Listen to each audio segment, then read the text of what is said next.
Hello friends, welcome to Xmart GK YouTube channel. साथियों, आज इस वीडियो में बिहार पुलिस कांस्टेबल एग्जाम 2023 के लिए प्रीवियस ईयर्स के मोस्ट इंपोर्टेंट जीके जीएस के क्वेश्चंस करेंगे।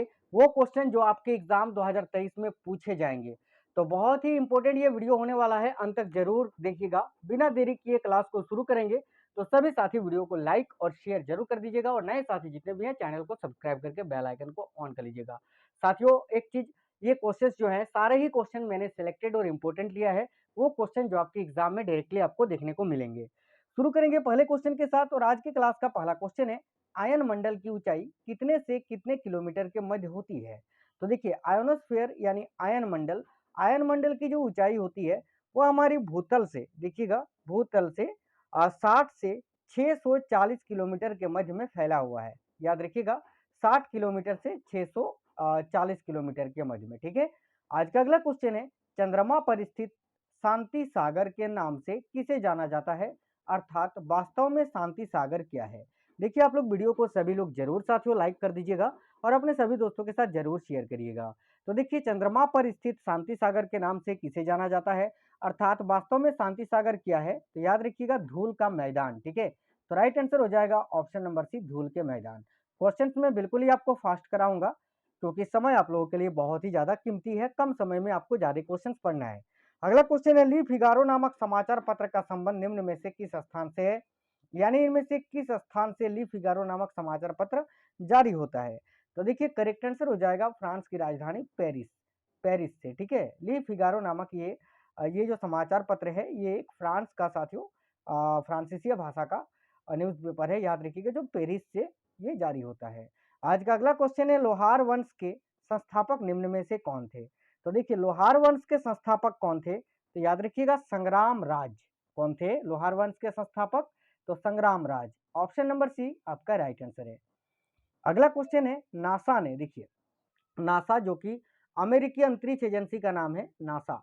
नासा ने कब घोषणा की थी कि ब्रह्मांड की आयु 13.7 अरब वर्ष है। 11 फरवरी किस वर्ष को, तो देखिए 11 फरवरी सन 2013 को ये नासा ने घोषणा की थी कि ब्रह्मांड की आयु 13.7 अरब वर्ष है। ठीक है।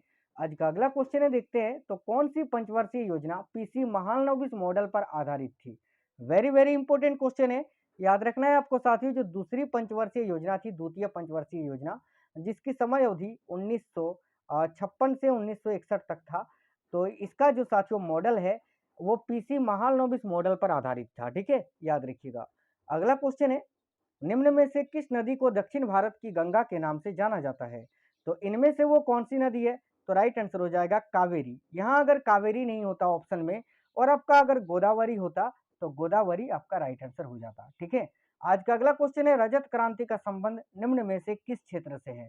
तो देखिएगा साथियों, रजत क्रांति का संबंध किससे है, तो याद रखिएगा सभी लोग, अंडा उत्पादन से।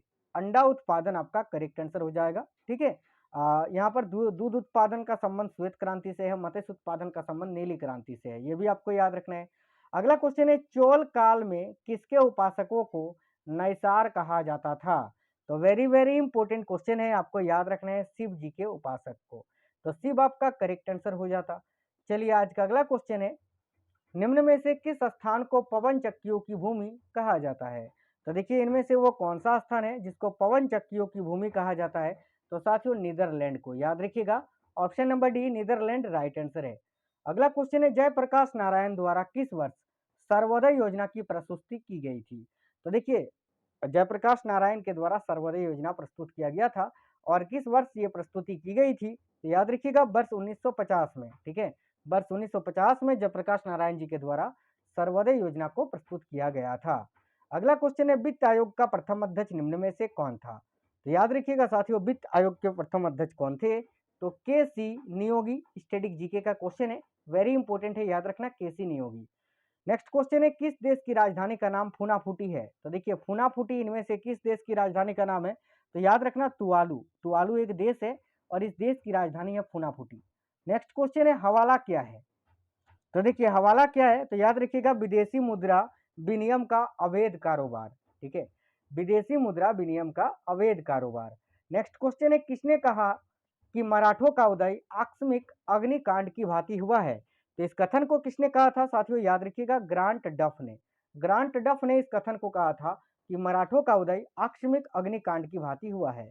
आज का अगला क्वेश्चन है, पानीपत के तृतीय युद्ध में मारे जाने वाले दो महत्वपूर्ण सैन्य सरदार कौन थे? तो देखिए, पानीपत का जो तीसरा युद्ध हुआ था 1761 में अहमद शाह अब्दाली और मराठों के बीच में। तो वही पूछा है कि पानीपत के तृतीय युद्ध में मारे जाने वाले दो महत्वपूर्ण सैन्य सरदार कौन थे? तो याद रखिएगा साथियों, देखिए, विश्वास राव एवं सदाशिव राव भाऊ। ठीक है, चलिए नेक्स्ट क्वेश्चन है, रंजीत सिंह ने सुप्रसिद्ध कोहिनूर हीरा कहां से प्राप्त किया था या किससे प्राप्त किया था? तो देखिए, महाराजा रंजीत सिंह जी ने सुप्रसिद्ध कोहिनूर हीरा जो है वो साथियों शाह सूजा से प्राप्त किया था। Option number A right answer है। अगला क्वेश्चन है, महाराष्ट्र में विठोबा या विट्ठल, विष्णु का एक नाम है साथियों, विठोबा या विट्ठल, ये आंदोलन का केंद्र कहाँ था? तो महाराष्ट्र में विठोबा या विट्ठल आंदोलन का केंद्र कहाँ था? तो याद रखिएगा पंढरपुर में। ठीक है, Pandharpur, option number A correct answer है। नेक्स्ट क्वेश्चन है, डुप्ले के बाद पांडिचेरी का गवर्नर किसे बनाया गया था या कौन बना था? तो याद रखना है साथियों, डुप्ले के बाद पांडिचेरी का गवर्नर कौन बना था? तो गोडुहू। गोडुहू, ये नाम याद रखिएगा, क्वेश्चन बहुत ज्यादा पूछा जाता है। ठीक है, डुप्ले के बाद पांडिचेरी का गवर्नर कौन था? तो गोडुहू। अगला क्वेश्चन है, फैजी निम्नलिखित में से किसके दरबार में रहा? तो देखिए, फैजी निम्नलिखित में से किसके दरबार में रहते थे? तो अकबर की। देखिए, अकबर के जो नवरत्न थे ना, अकबर के नवरत्नों में से एक थे ये फैजी, आपको याद रखना है। अगला क्वेश्चन है, किसने अपने आप को खलीफा घोषित किया था? तो देखिएगा, किसने अपने आप को खलीफा घोषित किया था? तो मुबारक शाह खिलजी ने। ऑप्शन नंबर डी आपका राइट आंसर है। साथियों, इस बार बिहार पुलिस में आपको एक सीट आपका अपना जो है पक्का करना है। 21,391 सीट में से केवल एक सीट आपको जो है अपना एक सीट पे फोकस करना है और इस बार एक वर्दी आपको पहननी है। ठीक है, बिल्कुल ठान लीजिए कि करना है। अगला क्वेश्चन है, जब्ती प्रणाली किसकी उपज थी? तो देखिए, जब्ती प्रणाली जो है वो शेर शाह सूरी की उपज थी साथियों। Option number C right answer है। अगला क्वेश्चन है, त्रिरत्न सिद्धांत। देखिए, त्रिरत्न सिद्धांत जो है समक्य धारणा, समक्य चरित्र और समक्य ज्ञान, ये किस धर्म की महिमा है? तो देखिए, त्रिरत्न सिद्धांत, समक्य धारणा, समक्य चरित्र और समक्य ज्ञान, ये किस धर्म की महिमा है? तो जैन धर्म की। ऑप्शन नंबर सी इस क्वेश्चन के लिए आपका राइट आंसर हो जाएगा। आज का अगला क्वेश्चन है, हड़प्पा के लोगों की सामाजिक पद्धति कैसी थी? तो याद रखिएगा, हड़प्पा के जो लोग थे और उनकी सामाजिक पद्धति जो है वो उचित समतावादी थी। ऑप्शन नंबर एक करेक्ट आंसर हो जाएगा साथियों। आज का अगला क्वेश्चन है, अमरकोट या उमरकोट के राजा बीड साल के महल में किस मुगल बादशाह का जन्म हुआ था? तो देखिए, अमरकोट या उमरकोट के राजा बीड साल के महल में मुगल शासक अकबर का जन्म हुआ था। Option number C Akbar correct answer है। अगला क्वेश्चन है, माई एक्सपेरिमेंट विथ ट्रूथ के रचनाकार कौन है? चलिए, इस क्वेश्चन का आंसर आप लोग कमेंट बॉक्स में कमेंट करके बता दीजिए। इस पुस्तक के लेखक कौन है? माई एक्सपेरिमेंट विथ ट्रूथ, यानी सत्य के साथ मेरा प्रयोग। अगला क्वेश्चन है, प्राचीन भारत में निष्क के नाम से किसको जाना जाता था? तो देखिए, प्राचीन भारत में निष्क के नाम से स्वर्ण आभूषण को जाना जाता था, सोने के आभूषणों को। नेक्स्ट क्वेश्चन है साथियों, देखिए, इंडियाज इज फॉर सेल नामक पुस्तक किसके द्वारा लिखी गई है? तो इंडियाज इज फॉर सेल नामक पुस्तक के लेखक हैं JB Kripalani. Option number C correct answer हो जाएगा। ऊर्जा संरक्षण अधिनियम कब से प्रभावी हुआ है? तो याद रखिएगा, ऊर्जा संरक्षण अधिनियम ये कब से प्रभावी हुआ था? तो 2001 से। ऑप्शन नंबर एक करेक्ट आंसर है। भारत एवं पाकिस्तान के मध्य चलने वाली समझौता एक्सप्रेस ये चलती थी किसके मध्य? अभी ये बंद हो गया है, लेकिन किन दो शहरों के मध्य चलती थी? तो देखिए, दिल्ली के अटारी से लाहौर के बीच में। ऑप्शन नंबर सी आपका राइट आंसर है। अगला क्वेश्चन है साथियों, पोटावार पठार निम्न में से किस देश में स्थित है? तो देखिए, पोटावार पठार जो है ये बहुत ज्यादा पूछा जाता है, आपको याद रखना है साथियों, ये पाकिस्तान में स्थित है। ठीक है, तो पोटावार पठार जो है आपका पाकिस्तान करेक्ट आंसर हो जाएगा। चलिए, अगला क्वेश्चन देख लेते हैं। तो देखिए, अगला क्वेश्चन है, मृत सागर में उच्च लवणता का कारण क्या है? तो याद रखना है, मृत सागर में उच्च लवणता का कारण क्या है? तो बाष्पीकरण का उच्चतम दर। ठीक है, option number D. Next question है, दहाड़ता चालीसा क्या है? तो देखिए, दक्षिणी गोलार्ध में 40 डिग्री अक्षांश के पास चलने वाली तेज हवा को दहाड़ता चालीसा कहा जाता है। याद रखना, वेरी वेरी इंपॉर्टेंट क्वेश्चन है। चलिए, अगला क्वेश्चन देखेंगे। अगला क्वेश्चन है, शिकार के लिए हार्पून का प्रयोग कौन सी जनजाति करती है? तो देखिएगा, शिकार के लिए हार्पून का प्रयोग करने वाली जनजाति कौन सी है? तो साथियों, एस्किमो जनजाति के लोग। याद रखिए, एस्किमो। निम्नलिखित में से कौन पश्चिम एशिया का सर्वाधिक नगरीकृत देश है? तो देखिए, इनमें से कौन सा पश्चिम एशिया का सबसे ज्यादा नगरीकृत देश है? तो याद रखिएगा साथियों, कुवैत है ना, Kuwait. Option number B correct answer हो जाएगा। विश्व का सबसे व्यस्त और महत्वपूर्ण अंतस्थलीय जलमार्ग कौन सा है? ये क्वेश्चन नोट कर लीजिएगा, बहुत ज्यादा पूछा जाता है। तो देखिए उत्तरी अमेरिका का महान झील मार्ग।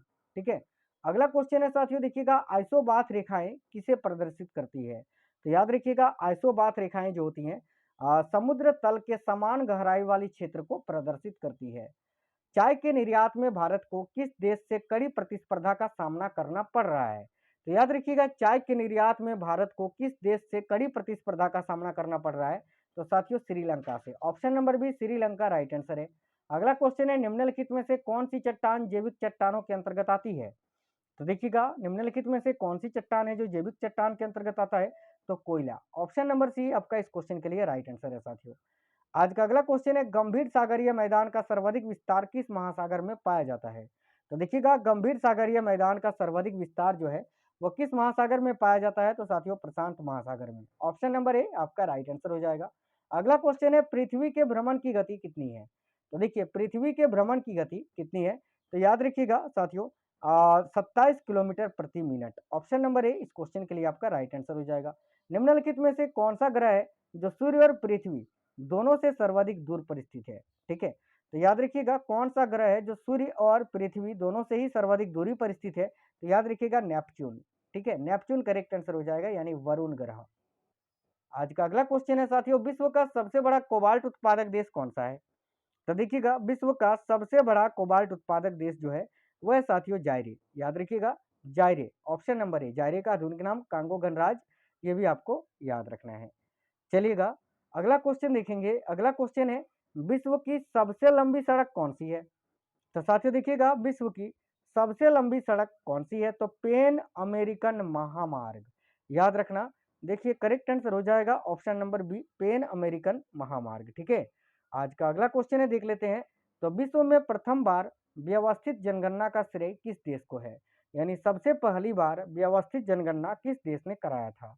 तो याद रखिएगा विश्व में प्रथम बार व्यवस्थित जनगणना कराने का श्रेय स्वीडन को है, स्वीडन देश को। Option number B Sweden correct answer है। नेक्स्ट क्वेश्चन है, निम्नलिखित में से किस नगर को एड्रियाटिक की रानी कहा जाता है? तो देखिए निम्नलिखित में से किस नगर को एड्रियाटिक की रानी कहा जाता है? तो वेनिस को। याद रखिए वेनिस करेक्ट आंसर है, ऑप्शन नंबर ए। अगला क्वेश्चन है साथियों, हेरिंग पॉन्ड के नाम से किसे जाना जाता है? तो देखिए हेरिंग पॉन्ड के नाम से किसे जाना जाता है? तो अटलांटिक महासागर को। याद रखिए ऑप्शन नंबर बी अटलांटिक महासागर आपका राइट आंसर हो जाएगा। आज का अगला क्वेश्चन है, निम्नलिखित में से किस देश में निकेल का सबसे अधिक उत्पादन होता है? तो देखिए निकेल का सबसे अधिक उत्पादन किस देश में होता है? तो याद रखिएगा कनाडा में। कनाडा करेक्ट आंसर हो जाएगा। अगला क्वेश्चन है देखिएगा सभी, भारतीय संविधान के किस अनुच्छेद द्वारा निम्न दुर्बल वर्गों को शिक्षा संबंधी सुरक्षा प्रदान किया गया है? तो देखिए इस क्वेश्चन का राइट आंसर हो जाएगा अनुच्छेद 46 में, आर्टिकल 46। अगला क्वेश्चन है, राज्यों के पुनर्गठन संबंधी विधेयक को संसद में प्रस्तुत करने से पूर्व किसकी सहमति प्राप्त करना आवश्यक होता है? तो याद रखिएगा राज्यों के पुनर्गठन संबंधी विधेयक को संसद में प्रस्तुत करने से पूर्व किसकी सहमति प्राप्त करना आवश्यक होता है? तो भारत के राष्ट्रपति की। Option number C correct answer है। आज इस वीडियो में टॉप 50 क्वेश्चन थे आपके बिहार पुलिस एग्जाम के लिए। तो आपको ये वीडियो कैसा लगा है आप हमें वीडियो के नीचे कमेंट बॉक्स में कमेंट करके जरूर बताइए। वीडियो को एक लाइक जरूर कर दीजिएगा। और साथियों अगर आप में से कोई भी साथी नए हैं जो आज पहली बार आए हैं तो चैनल को सब्सक्राइब करके बेल आइकन को जरूर ऑन कर लीजिएगा। ठीक है, चलिए तो मिलेंगे अगली वीडियो में, नेक्स्ट वीडियो में। तब तक स्वस्थ रहें, खूब मस्त रहें। मिलेंगे अगली वीडियो में, ख्याल रखिएगा। जय हिंद साथियों, वंदे मातरम।